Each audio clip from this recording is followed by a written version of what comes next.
Oizinhos! Sejam bem-vindos a mais um vídeo desse canal maravilhoso. E hoje voltamos oficialmente com o quadro de histórias de amor.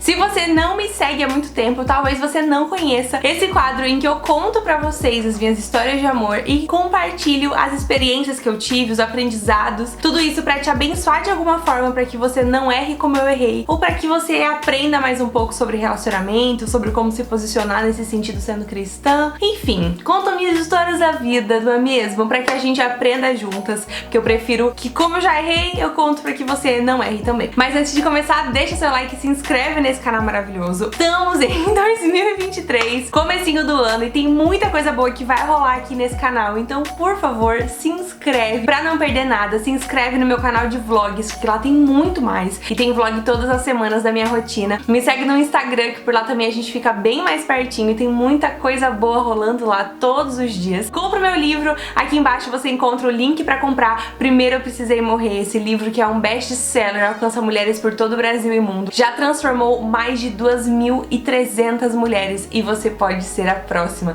É uma história transformadora que eu conto o que Jesus fez na minha vida e como eu acredito que o testemunho de Jesus carrega o espírito da profecia e você pode ser transformada assim como eu fui também. Nele eu te dou passos práticos para continuar a sua transformação, indico mais de 40 livros para você continuar estudando e se aprofundando em temas importantes, e falo sobre como Jesus mudou a minha mentalidade e tirou de mim pensamentos terríveis como feminismo, aborto, submissão no casamento que eu não conseguia compreender e tantas outras coisas. Eu falo sobre o papel da mulher segundo a Bíblia e como Jesus nos olha. Eu acho até que a gente já pode começar. Você pode ver todos os vídeos dessa série aí de histórias em que eu conto pra vocês as minhas histórias na playlist que eu vou deixar em algum lugar, ou então você pode procurar a playlist e lá tem todas. E hoje a gente inaugura uma nova leva de histórias, porque eu não contei ainda histórias da minha vida adulta. Eu contei só da minha vida adolescente, de quando eu era adolescente, e a partir de hoje começamos a falar mais sobre como eu era, quais foram os relacionamentos, as histórias que eu me meti quando eu já era adulta. E hoje, por exemplo, é uma história de quando eu já era cristã. Tudo começou lá muitos anos atrás. Essa história é de logo quando eu conheci Jesus. Eu tinha acabado de me converter, acabado de me transformar, tinha terminado aquele relacionamento abusivo que vocês sabem que eu tive, e eu tava ali apaixonada por Jesus, querendo mais e mais dele. Só que eu ainda tava completamente ferida, completamente perdida, não sabia direito das morais, dos princípios, não sabia como que uma cristã se comportava, o que fazia, como que era a vida agora depois de Jesus. Eu tava nesse processo de entender essa vida nova que eu tava levando, de entender o que fazer, por onde andar, o que não fazer, sabe? Não na caixa de regras da religião, mas da mudança de vida mesmo pós-Jesus. Eu sabia que eu precisava mudar aquilo que eu tinha, aquilo que eu vivia, eu só tava tentando entender qual que seria o caminho pra essa mudança. E o que aconteceu? Eu percebi que os meus relacionamentos antes de Jesus tinham sido muito catastróficos, muito, todos eles. Eu tive pouquíssimas histórias que foram muito boas, assim, na verdade acho que nenhuma foi excelente antes de Jesus. E depois não também, né, porque enfim, nem tive relacionamento depois direito, depois que eu conheci Jesus, só um. E depois eu olhei pra trás, eu via o passado e eu falava, cara, eu não quero ser assim, eu não quero mais esse tipo de namoro, esse tipo de ficada, eu não quero, parece que não faz mais sentido. Então o que eu preciso? Eu preciso de um namorado. Agora que eu me converti, eu preciso achar alguém pra ficar comigo. Porque assim, errados estão aqueles que acham que assim que a gente conhece Jesus, a nossa vida é completamente transformada do dia pra noite, você já não é mais quem você era. Enfim, muitas coisas da minha vida realmente mudaram do dia pra noite, mas muitas coisas não mudaram. E eu continuava sendo uma menina carente. Eu ia entrar ainda no processo de me conhecer, de ter minha identidade, de perceber que eu não precisava de alguém. Mas quando eu tinha acabado de me converter, eu não sabia de nada disso. Eu achava que eu precisava também de um namorado. Talvez de um namorado cristão. Precisava estar com alguém aí que fosse me ajudar a ficar mais calma, a me segurar. Eu achava que um namoro ia ser muito positivo nisso, a me formar na igreja. Eu precisava de um namorado cristão, tava indo na igreja, olhava os meninos, precisava de um namorado. E eu tava ali com o coração ferido, completamente exposto. Tinha acabado de sair de um relacionamento péssimo que tinha me destruído por dentro. Jesus tava começando a trabalhar em mim. Eu já tinha deixado algumas coisas pra trás, eu já sabia que eu não queria pecar e fazer coisas que eu fazia antes, mas eu não sabia que eu precisava ser completamente curada antes de querer me relacionar com alguém. E aí eu, no auge da minha imaturidade, da minha infantilidade também, da minha carência, eu comecei a olhar pro lado na igreja. E nessa época época eu participava de um movimento que tinha aqui na minha cidade, um movimento cristão, onde a gente fazia cultos na praça, era tudo muito legal e enfim, várias coisas rolaram aí nesse lugar específico também. Mas eu conheci uma pessoa, um menino nesse lugar. Esse menino, gente, era lindo, mas assim, lindo. Sabe aqueles que Deus caprichou, parece, os favoritos de Deus? Sabe aquele menino que é unanimidade, que todo mundo acha bonito? Esse era o cara. Ele tocava, ele cantava, ele era super servo, super simpático, conversava com todo mundo, era estiloso, se vestia bem, ele parecia perfeito. E eu não precisei trocar 2 palavras com ele pra saber que eu tava apaixonada e que ele era o amor da minha vida.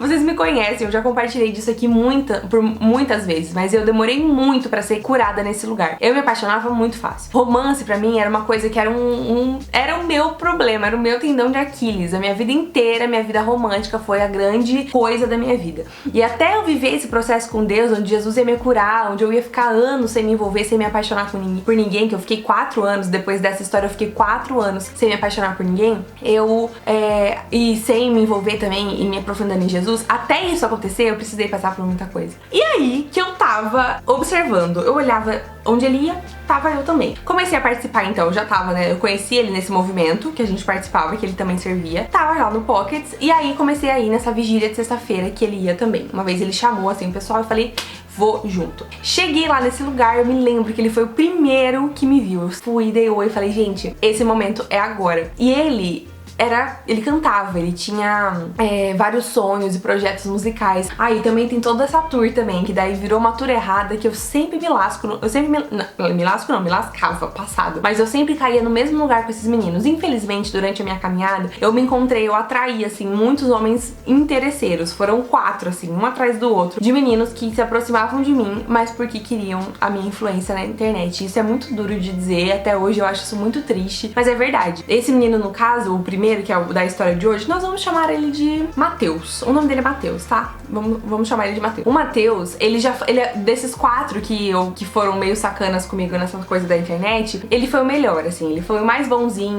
Eu sei que ele não fez, assim, muito de maldade, ele só viu ali uma oportunidade, acho que ele achou que também ia ser realmente bom pra ele, que talvez Deus tava dando uma oportunidade pra ele, então eu acho que tudo meio que caiu, se encaixou, sabe? Não acho que foi maldade da parte dele, mas teve os outros 3 que eu posso contar depois pra vocês, que realmente se aproveitaram, assim, vieram me pedir pra fazer parceria, pra fazer vídeo pra marca de roupa que eles tinham, pra divulgar e pra não sei o que. E quando eu vi, eu tinha entregado todos os meus serviços possíveis, ele tava decolando as vendas da loja dele e eu tava lá jurando que o menino tava interessado em mim. Mas enfim, isso pode ser uma história pra um outro dia. Que realmente, gente, não é porque é crente que tem estrela na testa, como diz a minha mãe. Ninguém tem estrela na testa. A gente não sabe quem é que vai enganar a gente, quem é que não vai, né? Todo mundo, gente, todos nós somos pecadores, né? Então cada um pega de um lado e às vezes a gente se cruza justamente com alguém que se aproveita numa situação de bondade mesmo. Mas enfim, não é esse o caso. Voltando pro caso do Matheus. Matheus era esse menino super dedicado, que tava em todos os lugares, todo mundo conhecia ele. Enfim, cheguei nessa vigília, nesse dia em que ele tinha chamado todo mundo do movimento pra ir, do movimento que a gente servia juntos. Eu falei, cara, é hoje que eu vou ficar amiga desse menino. E eu lembro que foi tão legal, assim, ele foi tão simpático, parecia um anjo, assim, iluminado na minha frente. Eu cheguei no dia da vigília, ele tava lindo, usando acho que ele tava até de camisa xadrez vermelha, se eu não me engano, e um tênis super descolado, assim.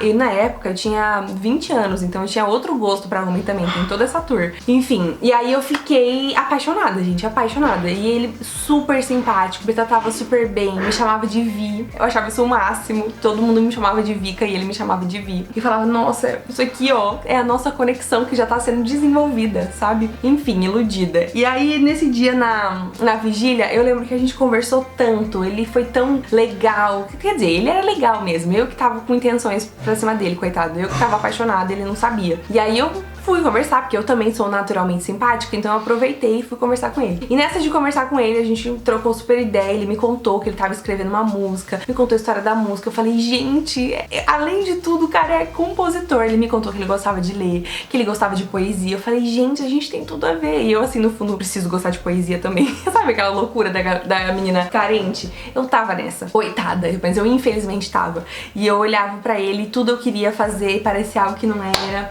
Enfim, eu tava apaixonada. E aí as coisas foram desenvolvendo, a gente começou a realmente ficar amigo. Eu lembro que ele me procurava às vezes no intervalo, vinha conversar comigo, me dava uns abraços.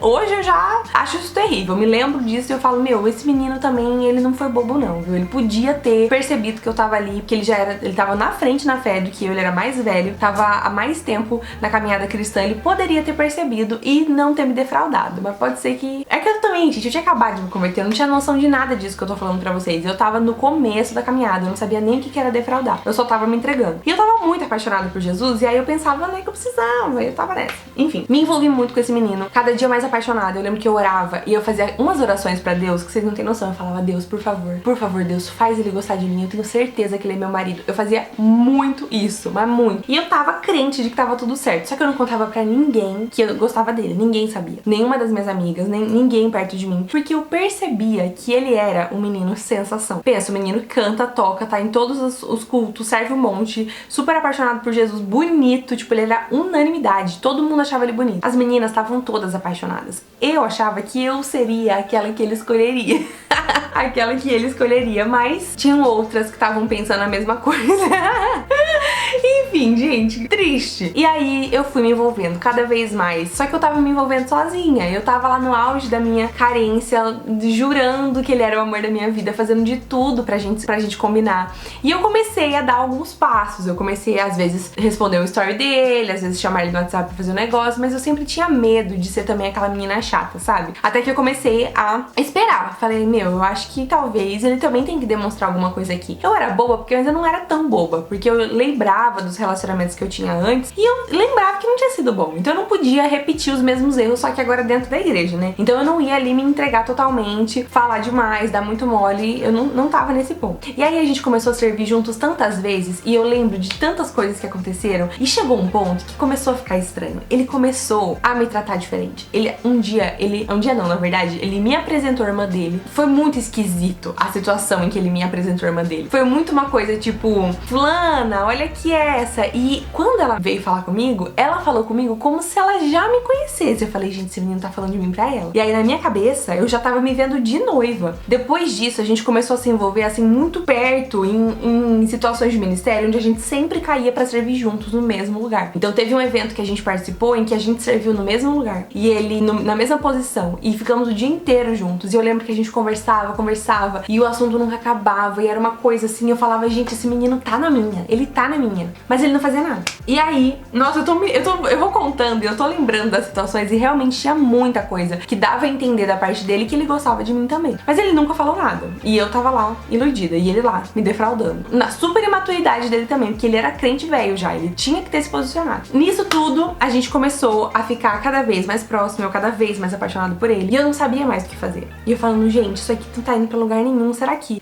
é assim mesmo? E eu tinha a minha ansiedade, mas eu também não ia me declarar. Eu sempre fui muito assim, tipo, eu abria as portas aí que eu achava que eu tinha que abrir, mas se declarar eu achava que era demais, assim. Até hoje eu ainda acho que eu não me vejo me declarando pra alguém não, viu?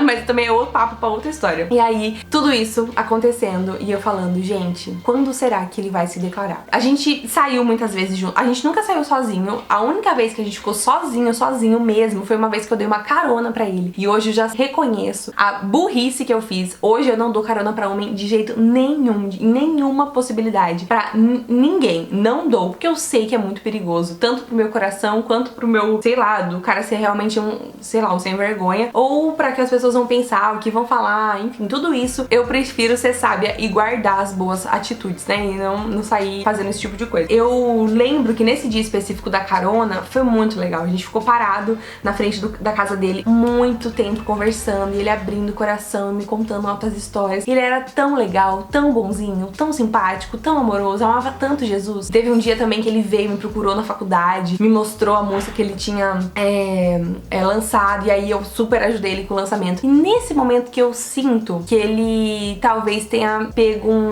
assim, eu acho que ele deixou ali, ele se aproveitou um pouco. Teve uma vez que ele chegou aí na minha casa, com os meus pais estavam em casa, claro. Ele chegou aí na minha casa pra eu fazer o canal dele no YouTube. Vocês acreditam nisso? Enfim, gente, foi tanta coisa que aconteceu nessa história que eu lembro que eu tinha certeza que tava todo mundo percebendo que a gente ia namorar. Mas enquanto eu tava com esse pensamento, todas as meninas também estavam com esse pensamento, porque ele era realmente muito simpático, muito dado. Hoje eu já acho que ele era sem vergonha. Quer dizer, coitado, não era sem vergonha mesmo, que ele nunca fez nada, mas ele tava defraudando todas as meninas, dando conversinha pra todas, conversando com todas, e sabe aquela coisa do menino simpático demais? Tudo isso foi acontecendo, aconteceu muita coisa. Eu tô me lembrando aqui, parece que eu abri a caixa da memória e eu tô me lembrando de cada coisa que aconteceu com esse menino. Teve uma vez, gente, num evento que a gente tava servindo, que eu tava com a irmã dele, e ele veio me dar um chocolate quente. Tipo, eu com a irmã dele, ele veio falar, oi, eu tô aqui. Ele tomando o chocolate quente, me deu, falando assim, tó. Tipo, e foi uma situação que eu lembro que eu fiquei, gente, a gente já tá namorando. Ai, gente, juro. Eu lembro disso, eu fico, cara, como que a gente se coloca nessas situações, né? Hoje, com a minha maturidade, eu definitivamente teria colocado um basta nisso na segunda semana. Isso durou, gente, uns 4 meses, assim, de muitas interações e muitas coisas. E no meu coração, muita agonia. Eu lá todo dia orando, falando, Deus, faz ele se apaixonar por mim, ou então faz ele se declarar. Enquanto isso, aquela enrolação acontecendo, esse menino nem aí com nada, e eu jurando que a gente ia casar. O que aconteceu? Qual foi o desfecho dessa história? Eu percebo algumas coisas que Deus faz pra me proteger, principalmente nessa área. Eu sinto que no começo ali da minha conversão, Deus guardou muito o meu coração. E Ele realmente não permite, assim, que eu me engane por muito tempo nessa área. É algo que eu sinto que eu tenho de aliança mesmo com o Senhor, em que Ele me protege. Eu sempre peço, Deus, não me permita. Hoje eu tenho isso, né? Eu sinto que eu, na minha imaturidade, eu fui muito protegida por Deus. Ele sabia que eu ia me desenvolver muito na fé, que eu ia amadurecer, que eu ia crescer e que aquilo ia me atrapalhar muito. Então Ele não deixou que essa história crescesse por muito tempo, sabe? E não tô aqui dizendo que eu que mudei a história das coisas, que a minha oração fez não sei o que, não, mas que Deus cuida de mim, Deus cuida, Deus faz, Deus me protege. Porque olha o que aconteceu. Eu fui viajar, eu fui participar do One Thing, que é um evento da F-Hop que aconteceu lá em Florianópolis, fui com as minhas amigas, e ele não foi. E nesses dias específicos eu fiquei sem celular, eu fiz um voto lá de que eu não ia ligar o celular pelos 4 dias que eu tivesse lá, eu ia falar com meus pais pelo telefone das minhas amigas, e eu não ia ligar o celular porque me gerava muita ansiedade, sabe? De postar story e ficar vendo se ele viu. Eu não queria isso. Eu queria realmente mergulhar em Deus, porque além disso tudo, eu tava assim muito carente emocionalmente, mas mais do que tudo, eu tava apaixonada por Jesus. Eu queria me encontrar com Jesus mais uma vez nesse evento. Eu queria ir mais profundo, eu queria ter uma experiência transformadora. Era o meu primeiro evento cristão, então eu tava assim, muito assim, minha primeira conferência. Então eu queria guardar esse momento e eu não usei meu celular. E aí eu voltei com a certeza de que chega, tipo, eu preciso dar um basta nessa situação. Tipo, eu via ele em todos os lugares, o tempo todo, a gente conversava muito e a sensação que eu tinha era de que meu coração tava entregue nas mãos desse menino e ele não fazia nada com isso. Claro que ele não tinha pedido pelo meu coração, mas eu tinha dado, eu tinha entregado. E eu era muito imatura, gente, muito. Eu tinha acabado de me converter, eu era um bebê na fé. Eu não sabia direito como me comportar nessa área ainda, eu tava aprendendo. Então eu realmente tava muito exposta, muito vulnerável.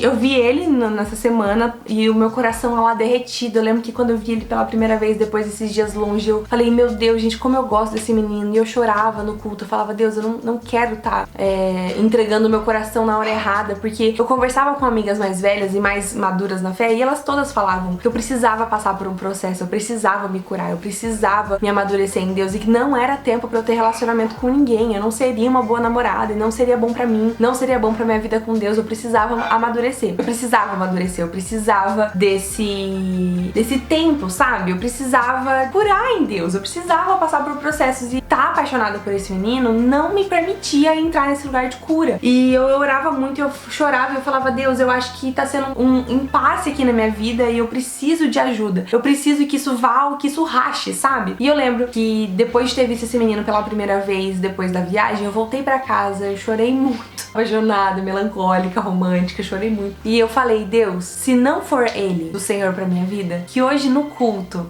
Ele esteja com uma menina.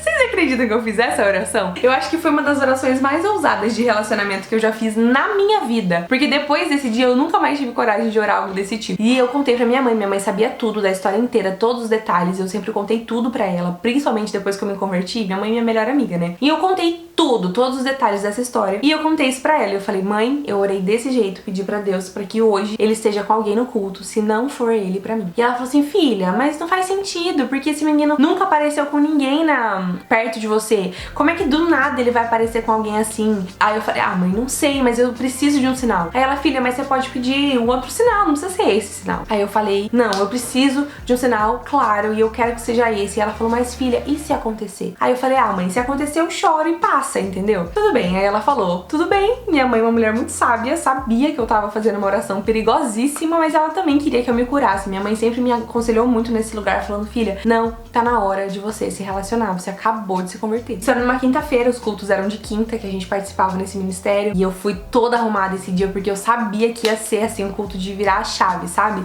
Alguma coisa ia acontecer que ia virar a chave pra mim naquele dia, pro sim ou pro não. Eu tava crente de que eu ia chegar lá e ele não ia ter ninguém, e eu ia pensar, Deus, obrigada, esse é o homem da minha vida. Eu fui desse jeito pro culto, gente. E eu chegava sempre muito cedo, eu ajudava a varrer lá o lugar que a gente fazia os cultos, eu varria, eu servia em todos os cantos, porque eu tava com muita fome por Jesus, então eu servia muito. Esse menino chegou no culto de mãos dadas com uma menina. Nesse dia, no mesmo dia que eu fiz a oração, sem eu ter ideia nenhuma de que ele poderia estar num relacionamento, porque ele nunca falou, a gente tava muito próximo, a gente era bem amigo, e ele nunca me falou que tava conhecendo alguém. Ninguém ao meu redor nunca me falou, ninguém nunca comentou disso, porque ele era muito conhecido ali no meio. Todo mundo falava muito dele, pro bem, pro mal, todo mundo falava dele. E ninguém falou disso. E aquele dia ele chegar com aquela menina foi uma surpresa pra todo mundo. Pra mim, foi exatamente o que eu precisava. E eu lembro que foi um dos dias, assim, depois da minha conversão, que eu mais tive o coração partido, assim. Foi um dia, assim, gente, juro, eu não me esqueço. Eu não fiquei no culto esse dia,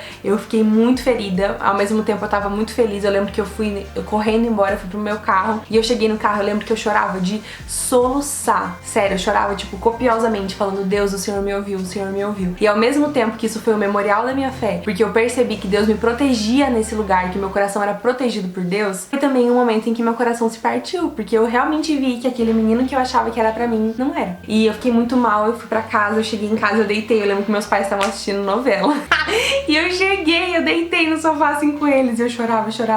E meu pai perguntando, meu Deus, o que tá acontecendo? E a minha mãe, ai, Rony, fazendo carinho em mim, porque ela sabia o que tinha acontecido, eu tinha contado pra ela. Enfim, esse dia foi inesquecível, eu lembro que eu chorei muito mesmo. Eu fiquei com o olho assim inchado de tanto que eu chorava, porque meu coração tava partido, mas ao mesmo tempo eu sabia que Deus tava me protegendo. E aí, no outro dia, acordei, fui fazer meu devocional, e eu não me esqueço que nesse dia, no dia que eu fui fazer meu devocional, eu não lembro, cara, como eu queria lembrar qual foi a passagem, eu não lembro, mas eu lembro que eu escrevi no meu caderno, e exatamente a passagem que eu li na Bíblia era exatamente aquilo que consolava o meu coração naquele dia, e falava sobre o cuidado de Deus sobre o povo de Israel, alguma coisa assim, e que no tempo certo as coisas seriam vistas, e que os anjos, assim, eu não lembro qual que era a passagem, eu não lembro o que dizia na passagem, mas eu lembro que naquele dia, na manhã seguinte, depois de eu ter chorado muito, o Senhor me consolou, falando, filha, eu tô no controle, eu tô cuidando de você, deixa comigo.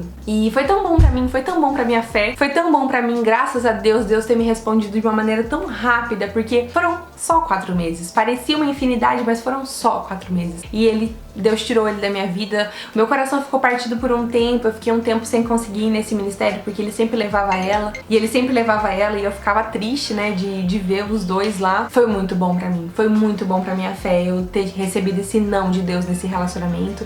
Foi muito bom eu ter visto que Deus cuidava de mim, que Deus tava me ouvindo, e que Deus também se importava comigo nessa área. E essa história foi um pontapé pra eu ir ainda mais profundo com Deus. Eu lembro que depois disso eu amadureci muito, eu comecei a comer a Bíblia, assim. Foi a época que eu mais comecei a me dedicar no estudo da palavra, que eu mais fui profundo nos lugares de oração, de jejum, e eu me aproximei muito de Jesus. Eu sou muito grata a Ele por Ele ter cuidado de mim nessa história de uma maneira tão bondosa, tão bonita, tão rápida, tão de pai pra filha, sabe? Porque eu vi Deus fazendo comigo algo que o meu pai da terra faria por mim. Eu sei que o meu pai da terra, se ele pudesse, ele teria interferido dessa forma também, assim como Deus fez. E eu me senti muito filha de Deus com essa história, muito. E quando eu lembro hoje, eu lembro dessa história com alegria, com gratidão, porque Deus cuidou de mim. E o plot twist é que 7 meses depois, porque assim, eu fiquei um tempo pensando, meu, mas ele era perfeito, nunca mais vou achar um menino assim, enfim. Que é normal, né? A gente sempre pensa que o cara é sempre o último, né? Nunca vai ter um igual. E eu fiquei com esse sentimento. 6 meses depois, cara, não deu nem um ano, ainda no mesmo ano, esse menino desviou. E ele se perdeu dos caminhos do Senhor. E até hoje ele tá desviado. Triste ver, porque esse menino realmente carregava uma explosão do Espírito Santo, assim, ele era uma bênção. Eu creio que ele vai voltar pro Senhor. Ele tá em outro momento da vida dele hoje, nem, enfim. Mas ele se desviou. E eu lembro que quando eu fiquei sabendo, eu agradeci mais uma vez a Deus. Eu falei, obrigada, Senhor. Porque às vezes, se a gente tivesse dado certo, pode ser que eu também teria me desviado. Pode ser que eu também teria me perdido. Porque, gente, um cego guiando outro cego, a gente vai pro buraco. Eu era cego, eu tinha acabado de me converter. Como que eu ia me relacionar com alguém? Eu ia negociar muito rapidamente os meus valores e princípios. Imagina, eu recém-convertida tendo que dizer não, por exemplo, pra um desejo sexual. Imagina! É muito mais difícil, é muito mais difícil. E eu sei que Deus cuidou de mim. Eu sei que Deus me protegeu nesse lugar, assim como Ele sempre me protege. Eu sou muito grata a essa história. E eu quero te contar pra te incentivar a orar, a não fazer orações de manipulação, de não ficar pedindo pra Deus pra que Ele se apaixone por você, mas a orar pra que Deus feche as portas que não são dele pra sua vida, principalmente nessa área. E saiba ser madura, saiba reconhecer quais relacionamentos estão te atrapalhando no seu relacionamento com Deus. Às vezes é a hora de você abrir mão de alguém que você gosta pra você se aproximar de Deus, e vale a pena. Vale a pena. Confia na Vika. Vale a pena você ficar sozinha por mais um tempo pra você se aproximar e se aprofundar em Jesus, porque Ele é tudo que a gente precisa, sabe? E vai valer a pena no futuro, depois, quando você olhar pra trás, você vai ver que nada se compara a um relacionamento com esse Deus maravilhoso. Essa é a minha história de hoje e eu espero que vocês tenham gostado. Eu vou trazer mais, então me aguardem. Muito obrigada pela sua companhia. Deixa o seu like se você gostou, compartilha esse vídeo com alguma menina que precise ouvir essa história também. Orem, orem, sejam amigas de Deus. Ele se agrada em cuidar de nós e mexer as peças do tabuleiro para que a gente se aproxime mais dele. Muito obrigada pela sua companhia. Te vejo aqui no próximo vídeo. Beijo enorme. Tchauzinho.